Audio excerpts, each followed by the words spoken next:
in the cancer phase towards the end.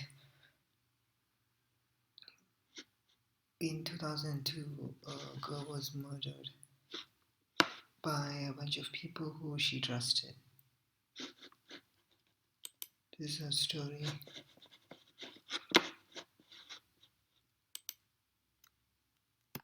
Her closest friend, Corey Haynes, died in a horrific car crash.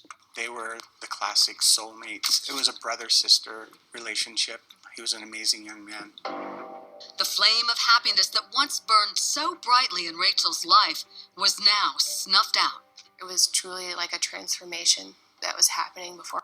Shut down, closed herself off from her family. Did you feel helpless? I did because, I would try to talk to her and try to connect with her. Stage or had a great career.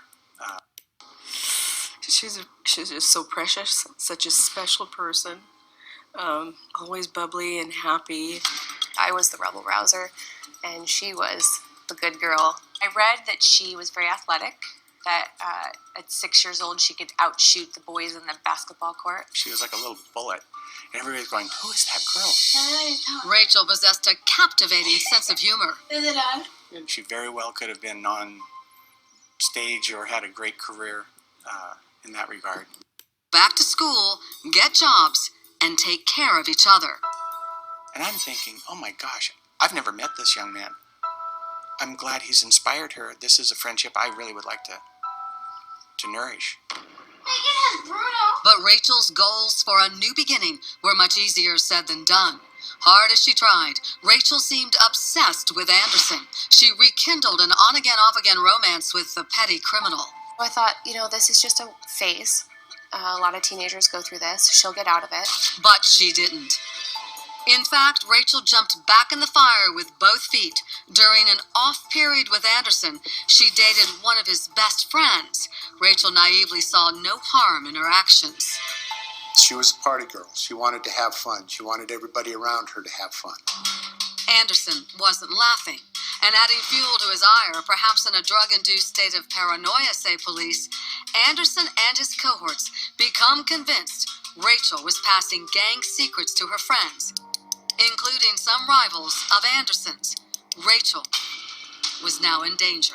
There is information in the case that Rachel had been warned that there was a hit on her. Rachel was scared and went to her older sister Megan for advice. What do you do as a sister? Stops Trissa from freeing Rachel. Trissa just started screaming at everybody that she was Concealed. The plan was to kill her. Anderson and two others leave to go get shovels and other supplies.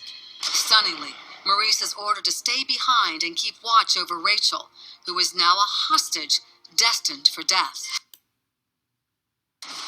That tip leads Detective Scott Fenter to a red Jeep registered to one Matthew Durham. So Matthew Durham, what was his part specific in Rachel's disappearance? Matthew Durham's vehicle was used to transport Rachel and some of the other defendants. Supplies. Stunningly, Maurice is ordered to stay behind and keep watch over Rachel, who is now a hostage destined for death. Rachel Burkheimer is bound, gagged, and destined to die in the mountains outside Seattle. While some of her abductors leave to get supplies, she's left alone with the one man she thought would help her, Maurice Rivas. told him that she knew that she was going to die and that she begged him that if that was the case, that she didn't want to be drowned. If Maurice Rivas had the desire or means to save Rachel, sadly, he wouldn't take it. When the others returned, Rachel's torturous odyssey would continue. They get out there and they unload the shovels from the Jeep. Rachel is making noise. They pull the duffel bag out of the Jeep. John Anderson takes a shovel and he hits the side of the duffel bag as hard as he can. Then Rachel watches in agony and terror as her own grave is dug. The gang of thugs drag her out of the duffel bag and begin to take her clothes off. But defiant and dignified to the end, Rachel insists she'll do it herself. They removed of her rings and her necklace. She begged them to let her keep one ring that was given to her by a friend of hers that was killed in a car wreck. Anderson told her hell no, and they told Rachel to get down in the grave face down. She got down on her knees and started to pray.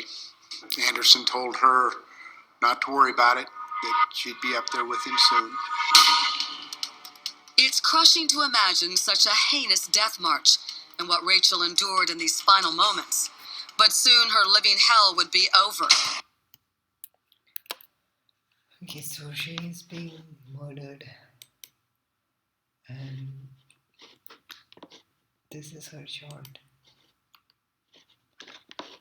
I don't have the exact birth time, but it's around here. Oh, the moon is around here. So what I found is in 2002 when she's being murdered, Pluto minus 135 is towards the end of Cancer.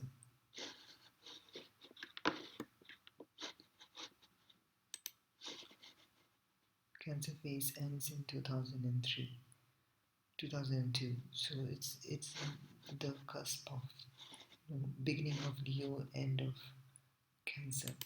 That's where her Mars conjunct Pluto in Scorpio is square. And Scorpio is a sign of death and transformation as it is. Then Pluto is the planet of death. Mars is violence, and that gets squared. And right before that, her sun, which is vitality and self-expression, is opposed.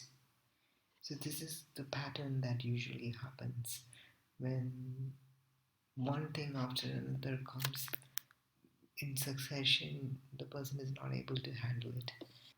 So this whole thing is weighing on her. The influence of the upcoming 3 squares, she can feel it right over here. That's when she's being murdered. One more thing is that she is murdered on the date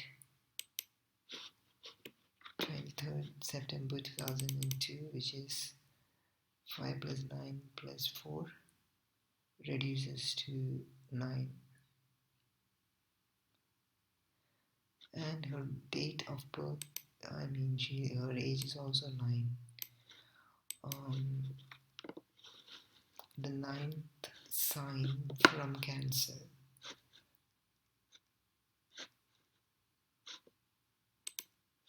The 9th sign from Cancer is Pisces. And as a Gemini moon, that is her 10th house. I look at moon sign for women, not sun sign. So it's 10th house. If you look at sun sign, it is her 3rd house, which is not really saying much. This is moon sign. 10th house is Pisces, and that's where because of that, she has come into the spotlight. 10th house is career, or 10th sign is Capricorn, so 10th house is career, public image, etc. So that's what happened. That's my analysis